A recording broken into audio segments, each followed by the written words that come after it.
ရွာလေလမ်းမထက်မှဖုံတလုံးလုံးထအောင်မောင်းနှင်းလာတဲ့မြင်းလဲတစီလမ်းဘေးမှာရုံးကန်ပြီးအလုံးလုံးနေတဲ့လေသမားတွေရဲ့အင်ဂျီပေါ်ကိုရှွန့်တွေဆင်သွားပေမဲ့လဲဘော်ကမင်းကလေးကတော့လဲတော့မကြည့်ပါဘူးသူမကတော့နင်းဖြူသူမရဲ့ပိုးပစုအနာသားလေးရှွန့်ပေးမှကိုရွာသားတယောက်ရဲ့အသက်ထက်ပိုတန်ဖိုးထားတဲ့တကြီးသမီးဒါပေမဲ့သူမမတီးလိုက်တာကအဲ့ဒီနေ့မှာပဲသူမရဲ့မနတတိုင်းကြီးကိုအမြင့်ကနေလောက်ခပြစ်မဲ့လူစိမ်းတရားရွာကိုရောက်နေပြီဆိုတာပါပဲစိတ်ဝင်စားစရာဆက်လန်တိတ်တွေကိုအမြဲနားဆင်နိုင်ဖို့ကျွန်တော်တို့ရဲ့တဇင် story channel ကို like and subscribe လုပ်ထားပြီးမိသားစုထဲမှာပါဝင်လိုက်ပါမာနကြီးသောသူကြီးသမီးတာယာဝပြောတဲ့တပြေပင်ကြေးရွာကြီးမှာဦးမောင်မောင်ဆိုတဲ့ရွာသူကြီးတယောက်ရှိပါတယ်သူ့မှာနှင်းဖြူဆိုတဲ့တူဦးလေးသောသမီးချောလေးတယောက်ရှိတယ်နှင်းဖြူကရုပ်ရည်ချုံမောလှပသလိုပညာလည်းတက်ပါတယ်ဒါပေမဲ့ပြဿနာကသူမရဲ့မာနပါပဲသူကြီးသမီးဆိုတဲ့ဂုံပုတ်ကိုလက်ကင်ထားပြီးရွာထဲကဆင်းရဲသားတွေကိုအောက်ခြေလူရန်စားလို့တတ်မှတ်ကမထီမဲ့မြင်ဆက်ဆံတတ်ပါတယ်တနေ့မှာတော့ရွာကိုမြို့ကနေပညာတတ်လူငယ်တဦးဖြစ်တဲ့အောင်ကျော်ရောက်လာပါတယ်အောင်ကျော်ကရွာရဲ့စိုက်ပျိုးရေးလုပ်ငန်းတွေကိုကူညီပေးဖို့ရိုးရိုးရင်ရင်နဲ့လာရောက်အခြေချတာပါနှင်းဖြူကအောင်ကျော်ကိုမြင်မြင်ချင်းမှာပဲသူ့ရဲ့ရိုးရှင်းတဲ့ဝတ်စားဆင်ရင်မှုကြောင့်လေသမားလုပ်သမားတယောက်ပဲဆိုပြီးအထင်သေးစွာဆက်ဆံခဲ့ပါတယ်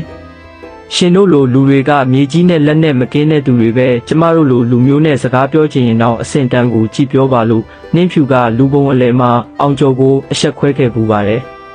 မိုးရသည်ရဲ့တနေ့မှာတော့နှင်းဖြူဟာမြို့ကိုအသွားလမ်းခုလက်မှာသူမစီးလာတဲ့မြင်းလဲပြီးကျွတ်ပြီးချောင်းဆက်ကရွှွန့်လွန်ထဲမှာနစ်သွားပါတော့တယ်မိုးကလည်းတဲထန်စွာရွာနေတယ်လို့လမ်းကလည်းလူတူပြက်နေပါတယ်နှင်းဖြူတယောက်ဘာလို့ရမှန်းမသိပဲငိုယိုနေတဲ့အချိန်မှာပဲ